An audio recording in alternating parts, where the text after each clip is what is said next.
मामलात कुछ ऐसे हैं कि अफ़गानिस्तान की जो मईशत है उसका जनाजा निकल चुका है। उनकी जो आकड़ है अभी तक ख़त्म नहीं हुई। Beggars are not be choosers. Afghanistan का हाल इस वक्त वही है कि उनका इस वक्त जो वाहिद ज़रिया माश है वो इमदाद रह गया है। इस वक्त अफ़गानिस्तान में तकरीबन 45 लाख अफ़गान मुहाजिरीन वापस पहुँच चुके हैं। तालिबान रजीम हुकूमत है, उनके पास सर खुजाने की भी फुर्सत नहीं है। बारिशें ना होने की वजह से अफ़गानिस्तान के अंदर खुश्क साली आ चुकी है। अफ़गानिस्तान दिन ब दिन एक नाकाम रियासत की सूरत में गिरता चला जा रहा है और वहाँ पर जो मौजूद बागी हैं वो सर उठाना शुरू हो चुके हैं और इस वक्त ये इंटरनेशनल बैगर्स बन चुके हैं। अस्सलाम वालेकुम, मैं हूँ तैयब सैफ। इस वक्त मामलात कुछ ऐसे हैं कि अफ़गानिस्तान की जो मईशत है उसका जनाजा निकल चुका है और निकले हुए जनाजे के साथ भी उनकी जो आकड़ है अभी तक ख़त्म नहीं हुई और अभी तक वो चाहते हैं कि पाकिस्तान के साथ आंखों में आंखें डालकर बात करें।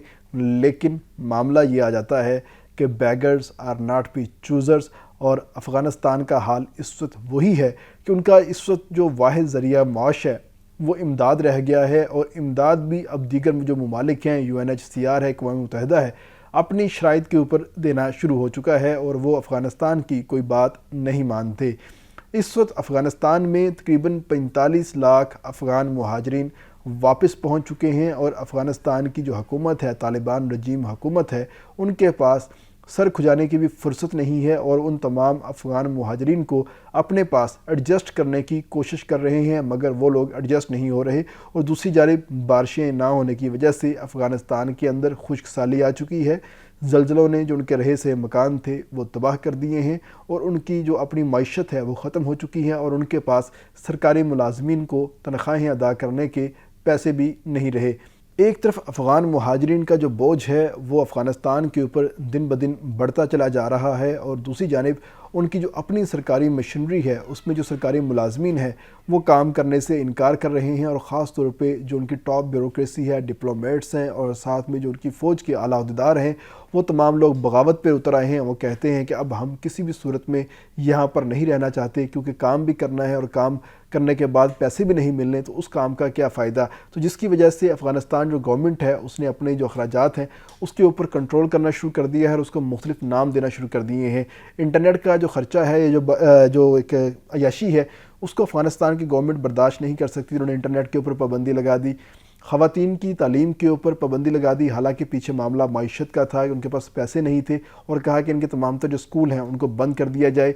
और उसके साथ जब मज़ीद अखराजात बढ़े तो उन्होंने 80 लड़कों के स्कूल भी बंद कर दिए कि हम उनको भी नहीं चला सकते और जो उसके अंदर तमाम तरह असातिज़ा थे उनको नौकरियों से फ़ारिग कर दिया।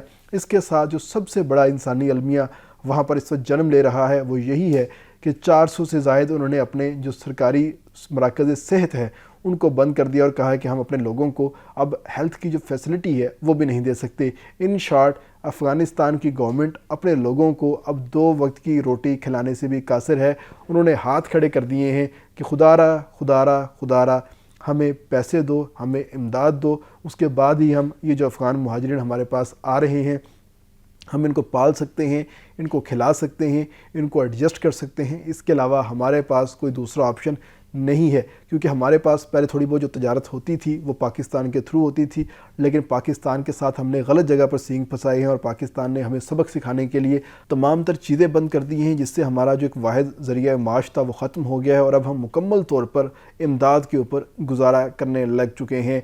और दूसरी जानिब जो अब तक का मुकम्मल एक डाटा फ्राहम किया गया है UNHCR को अफ़गानिस्तान की गवर्नमेंट की तरफ से, उसके मुताबिक बताया गया है कि 88% जो अफ़गान हैं वो कर्ज़ के अंदर जकड़े हुए हैं, यानी कि 88% अफ़गान पॉपुलेशन इस वक्त मकरूज़ है और सिर्फ 4% लोग ऐसे हैं जो कि प्रॉपर एक ज़रिया माश रखते हैं, छोटा मोटा अपना कारोबार करते हैं या उनके पास सरकारी नौकरी है। इसके अलावा किसी के पास वहाँ पर परमानेंट जो ज़रिया माश है वो नहीं है। और उसके बाद हर साल 4 लाख अफ़गान नौजवान सिस्टम का हिस्सा बन रहे हैं और उनके सिस्टम का हिस्सा बनने की वजह से अफ़गान मईशत के ऊपर मज़ीद लोड बढ़ता चला जा रहा है और अफ़गान तालिबान रजीम उस लोड को बर्दाश्त करने से कासिर हैं।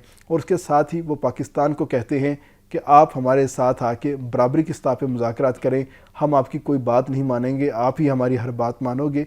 लेकिन पाकिस्तान कहता है کہ ہم آپ کی ساری باتیں مانیں گے مگر اپنی شرائط کے اوپر.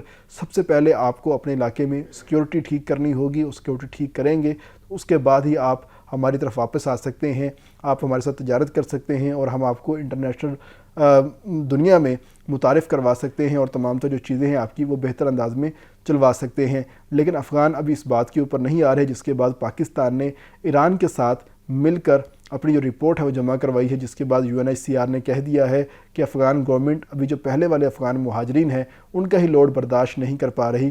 ابھی پاکستان کے اندر جو 17 لاکھ افغان مہاجرین ہیں وہ اور جو 25 لاکھ ایران کے اندر افغان مہاجرین موجود ہیں, یہ تمام بھی واپس افغانستان آنے کو بیتاب ہیں, کیونکہ وہاں کی گورنمنٹ نے ان کے اوپر پابندیاں لگا دی ہیں. یہ لوگ اپنی جو زیادہ موومنٹ ہے وہ نہیں کر سکتے, تو اس لیے ان لوگوں کے پاس کوئی آپشن نہیں ہے کہ یا تو کسی تیسرے ملک چلے جائیں یا واپس افغانستان آ جائیں, یا افغانستان ایران اور پاکستان کے ساتھ اپنے معاملات بہتر کر کے افغان مہاجرین کو نکالنے کے حوالے سے کچھ مزید ٹائم جو ہے وہ بائی کر لے.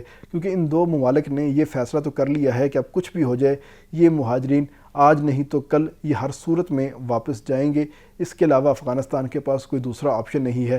میکسیمم اس کے اندر یہ ہو سکتا ہے کہ پاکستان نے جو ڈنڈا اٹھایا ہوا ہے, جو سختیاں کی ہوئی ہیں, ان سختیوں میں تھوڑی سی کمی آ سکتی ہے. اور یہ جو ایک ہم نے 6 ماہ کے اندر ان تمام لوگوں کو نکالنے کا جو پلان سیٹ کیا ہوا ہے یہ 1 سال تک تو جا سکتا ہے, لیکن یہ معاملہ ختم نہیں ہو سکتا. دوسری جانب جو افغانستان حکومت ہے وہ چاہتی ہے کہ ہم کچھ بھی نہ کریں, ہم ہلے بھی نہ, ہمیں کچھ کھانے کو دیتے بھی رہو, ہمیں کھلاتے بھی رہو, ہمارے نخرے بھی اٹھاتے رہو, ہم آپ کے ملک میں آگے دہشت گردی بھی کر جائیں, ہم آپ کی سرحدوں کے اندر دراندازی بھی کر جائیں, یعنی کہ ہم ایک کھلے بدماش کی طرح, چھٹے بدماش کی طرح پھرتے رہیں جیسے کہ پہلے پھرتے تھے, اور ہم کسی ڈسپلن کے اندر نہ آئیں تو ہمارا معاملہ چلتا رہے. تو پاکستان نے ان کو کہا کہ پہلے آپ ایک جنگجو تھے, آپ ایک ریزسٹنس فورس کی صورت میں کام کر رہے تھے, اس لیے آپ کے اوپر جو انٹرنیشنل قوانین ہیں ان کا اطلاق اس طریقے سے نہیں ہوتا تھا. مگر اب آپ ایک ملک کو ریپرزینٹ کرتے ہو, ایک حکومت کو ریپرزینٹ کرتے ہو, تو آپ کا جو ایکٹ ہے ایک ذمہ دار ریاست والا ہونا چاہیے, ایسے محلے کے چھٹے ہوئے نواب والا معاملہ نہیں ہونا چاہیے. اس لیے ہم آپ کو سپورٹ نہیں کریں گے اس وقت تک جب تک آپ پاکستان کے ساتھ بیٹھ کر پراپر بات نہیں کرتے اور پاکستان کی بات نہیں مان لیتے. ہم ٹریڈ کو اوپن نہیں کریں گے, ہم آپ کا مقدمہ عالمی عدالت میں اور عالمی پوائنٹس کے اوپر نہیں لڑیں گے. جس کے بعد افغانستان بھاگ کے UNHCR کے پاس گیا ہے اور ان کی منت سماجت کی ہے کہ ہمارے اوپر رحم کیا جائے. پہلے ہی 45 لاکھ افغانی ہمارے پاس آ چکے ہیں, ہمارے سے وہی نہیں سنبھالے جا رہے, اب مزید 45 لاکھ افغانی ہمارے پاس آئیں گے تو ہماری معیشت کا, ہمارے انتظامات کا اور ہمارے دیگر جو معاملات ہیں ان کا کیا حال ہوگا. ہمارے اوپر ترس کیا جائے.